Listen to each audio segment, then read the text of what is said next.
Politoloq Elxan Şahinoğlu Yekaterinburqda baş verən olaylara münasibətini bildirib.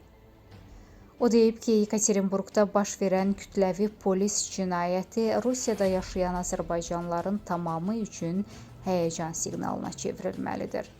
Politoloq bildirib ki, ötən il Rusiya polisi Sankt-Peterburqda azərbaycanlıların toy məclisinə hücum etmiş, qonaqları yerə uzatmışdı.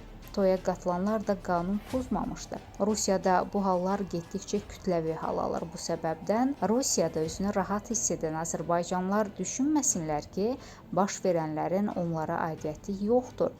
Rusiyadakı diasporamızın güclü olduğu halda azərbaycanlıların müqavimət gücü artacaq. Bu yolla qanunsuzluqlarla birgə mübarizə aparmaq mümkün olacaq. Əgər bu olmasa, ayrı-ayrılıqda kiçik və ya böyük biznesi olan soydaşlarımızın da qapıları döyülə bilər deyə Elxan Şahinoğlu bildirib.